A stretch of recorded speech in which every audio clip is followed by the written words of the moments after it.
All right, guys. So I'm going to present the notes slide for you for today's asynchronous assignment. So this is for AIM 8.5. And the aim is, how did the Code of Justinian influence modern American law? So that's what we're looking at today. We'll go over exactly what this means in a second as part of the Byzantine Empire unit. So something to think about is, what is good and what is bad about being able to change laws easily.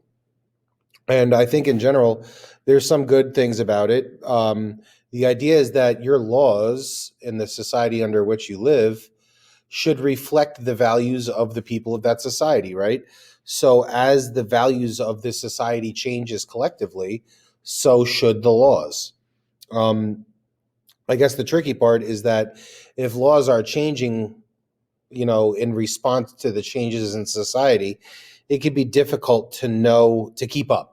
It could be difficult to know, what exact laws are you living under, or has that changed, or will it change? And it becomes a little bit of an unknown. So I think there are pros and cons to both, but it's something to consider. So I'm going to blast through this as quick as I can here. If you need to pause in order to copy down the notes, feel free to do so, but I think you should probably have more than enough time. So Justinian is going to be the most famous emperor of the Byzantine Empire, and he's going to come to power in 527 AD. And he's known for a number of things, but by far the most important accomplishment that he is known for is his system of law known as the Code of Justinian.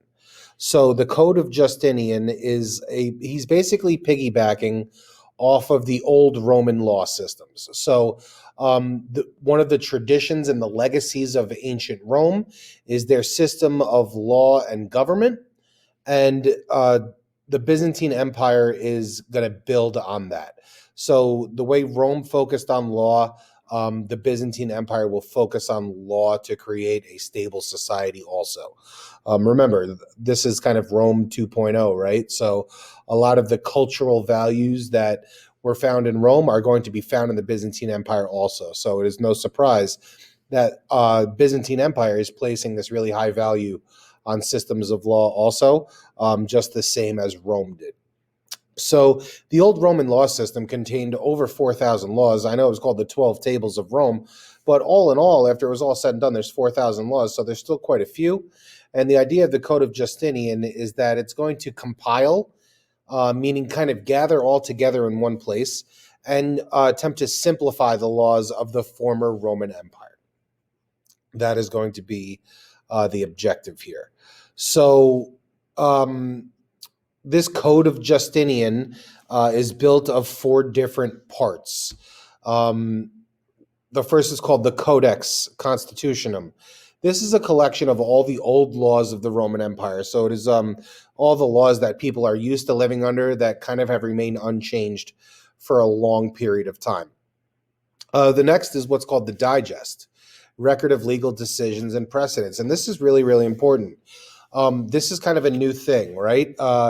Looking to the past and how the law has been applied in the past is a major cornerstone of the way our modern legal system works today.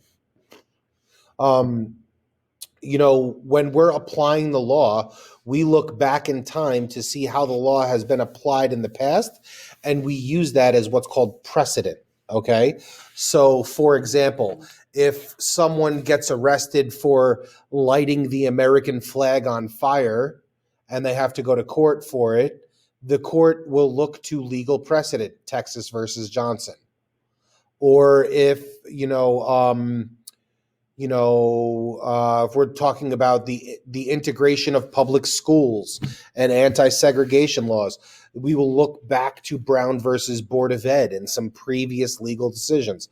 These precedents kind of set the blueprint for how law should be interpreted moving forward. So part of this Code of Justinian is this digest, and it's a new thing that they're trying to do. We're keeping track of how laws are applied in order to inform how they should be applied moving forward. Then you have institutes, which are kind of law books for lawyers, basically teaching people how to be a lawyer. And then you have a section called the novels, which is new laws that exist after the codex. So these are kind of the four big parts. Now, with regard to legacy, the legacy of the Code of Justinian is that it is the basis for modern Western law systems. I know we said the same exact thing about the 12 Tables of Rome, and both of them are true, right? Because this is building on that Roman law system. So the same kind of analysis applies here. The legacy of Justinian's code is that it is the basis for modern Western law systems. And that is also the case for Rome also.